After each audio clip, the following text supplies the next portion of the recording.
नमस्कार दोस्तों, स्वागत है आप सभी का अपने YouTube चैनल पर। आइए देखते हैं हम लोग आज 41 से 70 तक क्वेश्चन करेंगे, यानी कि 30 क्वेश्चन। ये जीके जीएस का क्वेश्चन रहेगा। और दोस्तों, ये कोई भी कंपटीशन एग्ज़ाम देना चाहते हैं आप तो इसको अवश्य देखें। जैसे आप एस्टेट दे सकते हैं, TRE 4 दे सकते हैं, BPSC का एग्ज़ाम देना चाहते हैं तो भी देख सकते हैं, और कोई भी कंपटीशन एग्ज़ाम। तो आइए फिर से आप लोग का स्वागत है। देखते हैं क्वेश्चन क्या कह रहा है। निम्नलिखित में से कौन सर्वोदय योजना की रूपरेखा तैयार करने में सम्मिलित था? तो दोस्तों, पहला हम लोग का ऑप्शन है MN राय, और दूसरा जयप्रकाश नारायण, और दोस्तों तीसरा है आपका मोरारजी देसाई, और चौथा दोस्तों उपयुक्त में से एक से अधिक, पांचवा है उपयुक्त में से एक में से कोई नहीं। तो दोस्तों, हम लोग का ये ऑप्शन दूसरा जो बिल्कुल सही है, क्या है? जयप्रकाश नारायण जो सही हम लोग का है। ये टिक कर लेते हैं, जयप्रकाश नारायण, यानी कि दूसरा ये बिल्कुल सही है। दोस्तों नेक्स्ट देखते हैं हम लोग हैं 42। सूफी अनुयायियों को क्या कहा जाता था? तो दोस्तों क्या कहा जाता था? तो पहला है मुरीद, दूसरा है पीर, तीसरा है वारिस, और उपयुक्त में से एक से अधिक, उपयुक्त में से कोई नहीं। दोस्तों BPSC का प्रैक्टिस सेट है ये। इसमें इसी तरह से क्वेश्चन पूछते हैं जो बहुत घुमाते हैं कि उपयुक्त में से एक से अधिक और कोई नहीं। तो आप लोग एकदम सही पढ़े रहेंगे तो ही आप टिक कर सकते हैं, नहीं तो बहुत फंसाता है ये सी वाला, उपयुक्त में से कोई नहीं या एक से अधिक। तो दोस्तों हमारा ये जो आंसर इसका हुआ है, सूफी अनुयायियों को क्या कहा जाता था? तो दोस्तों कहा जाता था क्या? मुरीद कहा जाता था, यानी कि हम लोग का पहला ऑप्शन ये बिल्कुल सही है। और दोस्तों एक चीज़ हम बताना और चाहेंगे आपको कि अनुयायियों को तो कहा जाता है मुरीद, और सूफी संतों को दोस्तों कहते हैं, क्या कहते हैं दोस्तों? सूफी संतों को पीर कहते हैं। तो इस क्वेश्चन से हम लोग दो क्वेश्चन रख सकते हैं। सूफी संतों क्या कहते हैं? पीर कहते हैं। ठीक है दोस्तों। और अनुयायियों को क्या कहते हैं हम लोग? मुरीद कहते हैं। ठीक है दोस्तों। और नेक्स्ट देखते हैं 43। सिंधु घाटी सभ्यता के लोग निम्नलिखित में से किस पालतू पशु से परिचित नहीं थे? किससे नहीं थे दोस्तों? गाय, घोड़ा, बैल, और उपयुक्त में से एक से अधिक और कोई नहीं। तो दोस्तों जो थे सिंधु घाटी की सभ्यता के लोग, तो इससे परिचित नहीं थे। किससे? घोड़ा से परिचित नहीं थे, यानी कि हम लोग ऑप्शन कौन सही है? बी ऑप्शन, यानी कि हम लोग का दूसरा जो बिल्कुल सही है। ठीक है दोस्तों। अब नेक्स्ट देखते हैं हम लोग है 44 में, निम्नलिखित में से कौन सा वैदिक साहित्य का भाग नहीं है? तो दोस्तों पहला में क्या है? ब्राह्मण, दूसरा असंख्य, सी भगवत गीता, और डी उपयुक्त में से कोई एक से अधिक और एक कोई नहीं। तो दोस्तों हम लोग का क्या है? वैदिक साहित्य का भाग नहीं है। कौन सा दोस्तों नहीं है? अगर आप लोग को आता है तो कमेंट बॉक्स में ज़रूर लिखें। दोस्तों ये भगवत गीता जो है आपका वैदिक साहित्य का भाग नहीं है, यानी कि ऑप्शन जो सी हम लोग का है बिल्कुल सही है। ठीक है दोस्तों। नेक्स्ट देखते हैं हम लोग है 45। क्या कह रहा है? निम्नलिखित में से कौन सी शिक्षा बौद्ध सिद्धांतों में सम्मिलित नहीं है? तो नहीं है दोस्तों, क्या है? पहला अहिंसा, पंच अणुव्रत, 4 आर्य सत्य, और दोस्तों ये चौथा पांचवा आंसर वैसे ही रहता है, उपयुक्त में से एक से अधिक और कोई नहीं। तो दोस्तों इसमें से क्या था? बौद्ध धर्मों में तो सम्मिलित नहीं था, ये अहिंसा सम्मिलित नहीं था। ठीक है दोस्तों, यानी कि हम लोग का ऑप्शन ए जो है बिल्कुल सही है, ये अहिंसा नहीं है। ठीक। नेक्स्ट देखते हैं दोस्तों 46 क्या कहता है दोस्तों? कह रहा है कि महात्मा गांधी ने सविनय अवज्ञा आंदोलन छोड़ा। तो कब छोड़ा दोस्तों? जो उसमें ऑप्शन दिया है 12 मार्च 1930, 13 मार्च 1931, और सी जो आपका है 12 दिसंबर 1931, और इसमें दिया उपयुक्त में से एक से अधिक, उपयुक्त में से कोई नहीं। तो दोस्तों कौन सा आपका होगा दोस्तों? इसमें अगर आप टिक मार सकते हैं अगर आता हो आपको तो दोस्तों हुआ दोस्तों ये था कि 12 मार्च 1930 को महात्मा गांधी जी ने नमक सत्याग्रह का शुरुआत किया था। नमक सत्याग्रह की शुरुआत हुआ 12 मार्च 1930 को। ठीक है दोस्तों। और उसके बाद 6 अप्रैल 1930 को प्रत्यात्मक नमक बनाकर सविनय अवज्ञा आंदोलन की शुरुआत किए थे। तो दोस्तों इसमें पूछा है कि आंदोलन कब छोड़ा, तो यानी कि हमारा कोई ऑप्शन इसमें है ही नहीं। तो हम लोग क्या होगा इसमें? तो इसमें हम लोग का ऑप्शन हो जाएगा दोस्तों ई हो जाएगा, उपयुक्त में से कोई नहीं। ठीक है दोस्तों, ये ई वाला सही है। दोस्तों हम लोग पढ़े हैं इसलिए जब बता सकते हैं आपको कि कोई नहीं है, नहीं तो दोस्तों कन्फ्यूज़न बना रहता है। तो इसलिए कोई भी आंसर की जानकारी एकदम सही से आपको रखें। अब दोस्तों इसमें क्या है, 47 क्वेश्चन, भारतीय राष्ट्रीय कांग्रेस का प्रथम अध्यक्ष कौन था? कौन था दोस्तों? ए है ए ह्यूम, बी व्योमेश चंद्र बनर्जी, सी सुरेंद्र नाथ बनर्जी और डी उपयुक्त में से एक से अधिक और ई कोई नहीं। तो दोस्तों क्या है इसमें, जो प्रथम अध्यक्ष जो थे व्योमेश चंद्र बनर्जी, यानी कि ऑप्शन बी हम लोग का सही है। कौन सही दोस्तों? Option B. और दोस्तों एक चीज़ जानकारी दोस्तों और लीजिएगा इसमें, कि जो एओ ह्यूम थे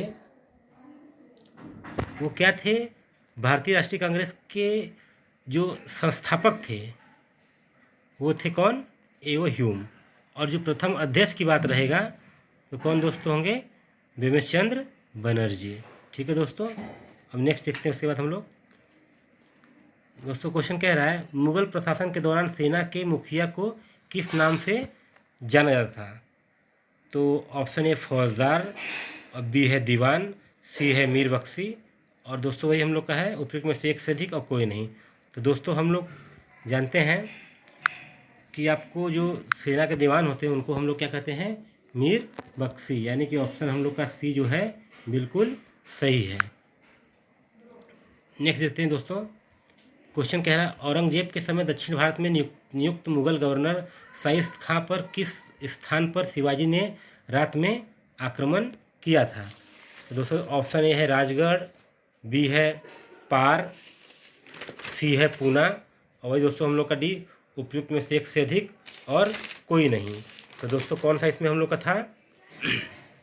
दोस्तों बताइए कौन था हम लोग का? तो इसमें हम लोग का था दोस्तों कि औरंगजेब के समय दक्षिण भारत में नियुक्त मुगल गवर्नर शाइस्ता खां पर किस स्थान पर शिवाजी ने आक्रमण किया था? तो दोस्तों इस हम लोग का स्थान था वो पूना, यानी कि ऑप्शन सी हम लोग का जो है बिल्कुल सही है, यानी कि पूना। तो टिक कर लीजिएगा। नेक्स्ट हम लोग देखते हैं दोस्तों, रूबल किस देश की मुद्रा है? तो दोस्तों ऑप्शन ए है जापान, दूसरा स्पेन, तीसरा रूस और चौथा उपयुक्त में से एक से अधिक और कोई नहीं। तो दोस्तों हम लोग क्या था? रूबल रूस का, यानी कि ऑप्शन सी हम लोग का जो है बिल्कुल सही है। नेक्स्ट देखते हैं दोस्तों 51 क्वेश्चन, निम्नलिखित में से कौन सी नदी गंगा नदी से बाएं से नहीं मिलती है? दोस्तों कौन सी नदी बाएं से क्या कह रहा है? नहीं मिलती है। तो गोमती नदी है, सोन है, घाघरा, उपयुक्त में से एक से अधिक कोई नहीं। दो ऑप्शन दोस्तों रहता है ऐसे कि जो स्टूडेंट होते हैं उनको घुमाने के लिए कि आपने जो पढ़ा है सही पढ़ा है कि नहीं पढ़ा है। तो दोस्तों इसमें क्या होता है कि बाएं से जो नहीं मिलती कौन सी नदी है? सोन नदी। सोन नदी दोस्तों याद कर लीजिएगा कि ये गंगा में बाएं से नहीं मिलती है। ठीक है दोस्तों, ये बी हम लोग का बिल्कुल सही है। आइए दोस्तों नेक्स्ट देखते हैं हम लोग, ऑक्टोपस में कितने हृदय होते हैं? दोस्तों कितने हृदय होते हैं? पहला दोस्तों ऑप्शन दिया है 2, 3, 5 और उपयुक्त में से एक से अधिक और कोई नहीं। तो कितना दोस्तों होता है ऑक्टोपस में हृदय? 3 हृदय ऑक्टोपस में दोस्तों ये होते हैं। तो हम लोग इसको ऑप्शन बी को टिक कर लीजिएगा। और दोस्तों इसमें फैक्ट की दोस्तों बात इसमें है क्या है दोस्तों कि ऑक्टोपस के 3 हृदय तो होते हैं और इसके ब्रेन भी कितने होते हैं? 9 ब्रेन होते हैं दोस्तों। इसके ब्रेन जो होते हैं 9 होते हैं ऑक्टोपस के। तो कभी क्वेश्चन ये भी आता है कि हृदय कितने होते हैं? 3 होते हैं, मगर ब्रेन कितने होते हैं दोस्तों? तो ब्रेन होते हैं 9 होते हैं। और दोस्तों इनके जो खून होता है, ब्लड होता है, ब्लड कलर क्या होता है दोस्तों? नीला होता है, यानी कि ब्लू होता है। तो दोस्तों 3 चीज़ हम लोग ध्यान देंगे। पहला कि हृदय 3 होते हैं, ब्रेन 9 होते हैं और इनके जो ब्लड का कलर होता है वो क्या होता है? नीला होता है। ठीक है दोस्तों, अब नेक्स्ट देखते हैं हम लोग, कौन सी चिड़िया पीछे की ओर उड़ सकती है? तो दोस्तों पहला ऑप्शन है मोर, दूसरा कौवा, तीसरा हमिंग बर्ड और दोस्तों चौथा पाँचवा वैसे ही हम लोग का रहता है। तो दोस्तों ये हमिंग बर्ड जो है ऑप्शन सी यही है जो पीछे की ओर उड़ सकती है, यानी कि हम लोग का ऑप्शन सी ये बिल्कुल सही है। ठीक है दोस्तों, इसके बाद हम लोग नेक्स्ट देखते हैं 44, एक सींग वाला गेंडा कहाँ पाया जाता है? पहला भारत, दूसरा पाकिस्तान, तीसरा नेपाल और उपयुक्त में से एक से अधिक और कोई नहीं। तो दोस्तों कहाँ पाया जाता है ये? तो ये पाया जाता है हम लोग का भारत में। अब भारत में भी किस राज्य में पाया जाता है दोस्तों? तो बताइएगा आप लोग कमेंट में किस पाया जाता है, बताइए दोस्तों। ठीक है, तो ये आपका ए है सही इसका भारत में। अब भारत में वो भी पाया जाता है कहाँ पे? असम में। ठीक है दोस्तों, असम में पाया जाता है। इसके बाद देखते हैं हम लोग 55 क्वेश्चन। मानसून शब्द की व्युत्पत्ति हुई है अरबी भाषा से, स्पेनिश से, हिंदी से, या दोस्तों कोई उपयुक्त में से कोई नहीं, या एक से अधिक। तो दोस्तों हम लोग का क्या हुआ था? अरबी भाषा से। मानसून शब्द की उत्पत्ति क्या हुई दोस्तों? अरबी भाषा से, यानी हम लोग का ऑप्शन ए जो है बिल्कुल सही है। ठीक है दोस्तों, नेक्स्ट देखते हैं हम लोग है 56। निम्न में से किस स्थान पर अलकनंदा तथा भागीरथी का संगम होता है?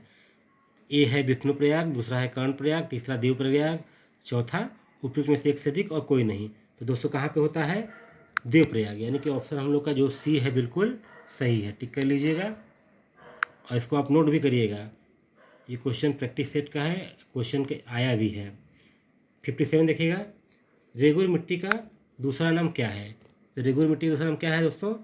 काली मिट्टी, यानी कि ऑप्शन बी हम लोग का बिल्कुल सही है, काली मिट्टी। 58 देखिएगा, ICCPR के अनुच्छेद द्वारा बाल अधिकार को सुरक्षित किया गया है। किस अनुच्छेद में? A 35, B 24, C 21 और D उपयुक्त में से एक से अधिक और कोई नहीं। तो दोस्तों 24, अनुच्छेद 24 जो है उसमें से बाल अधिकार को सुरक्षित किया गया है, यानी कि ऑप्शन बी हम लोग का जो है बिल्कुल सही है। ठीक है दोस्तों, नेक्स्ट देखिएगा 59। इनमें से कौन सा वस्तुनिष्ठ प्रकार की परीक्षा में उत्तर पत्रक को जांचने के लिए प्रयुक्त किया जाता है?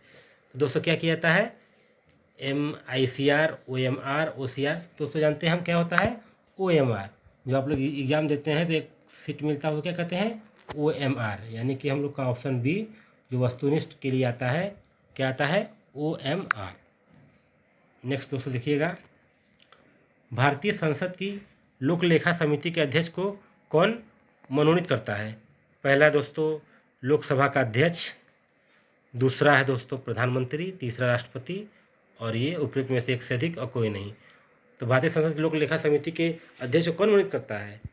तो दोस्तों करते हैं प्रधानमंत्री, प्रधानमंत्री करते हैं, यानी कि ऑप्शन बी हम लोग का सही है। नेक्स्ट देखते हैं दोस्तों 61। निम्नलिखित संघ शासित राज्यों में किसमें 2011 की जनगणना के अनुसार महिला साक्षर अधिकतम था? दोस्तों 2011 के अनुसार तो पहला पुदुचेरी, चंडीगढ़, लक्षद्वीप और उपयुक्त में से एक से अधिक और कोई नहीं। तो दोस्तों क्या था? लक्षद्वीप, लक्षद्वीप यानी कि ऑप्शन सी हम लोग का बिल्कुल सही है। ठीक है दोस्तों, नेक्स्ट देखते हैं, पीने के पानी को शुद्ध करने के लिए निम्नलिखित गैसों में से किसे प्रयोग में लाया जाता है? दोस्तों पहला सल्फर डाइऑक्साइड, क्लोरीन, फ्लोरीन और ये उपयुक्त में से ऐसे कोई नहीं। तो दोस्तों क्या होता है? क्लोरीन का इस्तेमाल हम लोग करते हैं, यानी कि ऑप्शन बी हम लोग का बिल्कुल सही है। नेक्स्ट देखते हैं दोस्तों, एक निश्चित आकृति में व्यवस्थित तारों का समूह क्या कहलाता है? ए आकाशगंगा, नक्षत्र, एंड्रोमीडा और उपयुक्त में से कोई नहीं। तो दोस्तों क्या कहलाता है? आकाश गंगा कहलाता है, यानी कि ऑप्शन ए हम लोग का बिल्कुल सही है। नेक्स्ट देखते हैं दोस्तों, किशन गंगा की सहायक नदी है? पहला रावी है, दूसरा चिनाब है, सी झेलम है और डी उपयुक्त में से एक से अधिक और कोई नहीं। तो दोस्तों कौन है सहायक नदी? तो दोस्तों 64 का हम लोग का है झेलम, यानी कि ऑप्शन सी जो है हम लोग का झेलम बिल्कुल सही है। सहायक नदी है कौन सी? झेलम। चरक संहिता जो एक प्रसिद्ध पुस्तक है संबंधित है, किसे संबंधित दोस्तों चरक संहिता पुस्तक? तो ए अर्थशास्त्र, बी चिकित्सा, सी धर्म। तो दोस्तों ये चरक संहिता जो है चिकित्सा शास्त्र पे आधारित है, यानी कि ऑप्शन बी हम लोग का बिल्कुल सही है। नेक्स्ट देखते हैं दोस्तों, निम्नलिखित में से कौन सबसे पुराना पुराण है? दोस्तों कौन सा पुराना है? ए है भागवत पुराण, बी है महाभारत और सी है आपका मत्स्य पुराण। दोस्तों सबसे पुराना पुराण कौन है? मत्स्य पुराण, यानी कि हम लोग का ऑप्शन सी कौन सा होगा दोस्तों, मत्स्य पुराण। और दोस्तों आप जानते हैं कुल पुराणों की कुल संख्या कितनी होती है, कमेंट में बताइएगा। चलिए दोस्तों आप जान लीजिए कुल पुराणों की संख्या कितनी है दोस्तों, 18। कुल पुराण जो है 18 है। उसमें से सबसे पुराना पुराण कौन सा है, मत्स्य पुराण। ठीक है दोस्तों, नेक्स्ट देखते हैं। प्लासी की लड़ाई लड़ी गई थी, कब दोस्तों लड़ी गई थी, 1759 में, 1782 में, 1748 में, या उपयुक्त में से एक से अधिक या कोई नहीं। तो दोस्तों कब लड़ा गया था प्लासी का, तो दोस्तों लड़ा गया था हम लोग का 1757 में, यानी कि 1757 में। तो दोस्तों इसमें 1757 है, नहीं है। और दोस्तों अगर आप नहीं पढ़े रहेंगे तो कंफ्यूज कर जाएंगे। तो यानी कि इसमें क्या लिखा है, उपयुक्त में से एक से अधिक या कोई नहीं। तो हम लोग क्या ऑप्शन होगा, कोई नहीं, यानी कि ऑप्शन जो हो जाएगा हम लोग का ये ई वाला बिल्कुल सही, यानी कि इनमें से कोई नहीं। ठीक है दोस्तों, प्लासी कब हुआ था, 1757 में। तो नेक्स्ट देखते हैं दोस्तों 68, 2014 का नोबेल शांति पुरस्कार किसे दिया गया था, कैलाश सत्यार्थी, मलाला यूसुफजई और ए तथा बी दोनों, और एक से अधिक या कोई नहीं। तो दोस्तों 2014 का जो नोबेल शांति पुरस्कार जो दिया गया था दोस्तों, वो दिया गया था भारत के समाजसेवी एवं बाल अधिकार कार्यकर्ता कैलाश सत्यार्थी को, ये दिया गया था। और दोस्तों इसमें क्या दिया गया था, और तथा पाकिस्तान की बाल अधिकार कार्यकर्ता मलाला यूसुफजई को। तो ये संयुक्त रूप से दोनों लोग को प्रदान किया गया था। ये थे आपके, ये भारत के थे, ये कैलाश सत्यार्थी कहाँ के थे, भारत के। और ये थे आपके मलाला यूसुफजई कहाँ थे, पाक के थे, पाकिस्तान के। तो दोनों लोग को संयुक्त रूप से दिया गया था पुरस्कार। ठीक है दोस्तों, अब देखते हैं हम लोग नेक्स्ट 69, अगर राष्ट्रपति अपने पद से इस्तीफा देते हैं, उन्हें अपना इस्तीफा पत्र संबोधित करना चाहिए। तो राष्ट्रपति किसको देगा इस्तीफा, पहला देखिए प्रधानमंत्री को, बी उपराष्ट्रपति को, और सी भारत के मुख्य न्यायमूर्ति को, और डी उपयुक्त में से एक से अधिक और उपयुक्त में से कोई नहीं।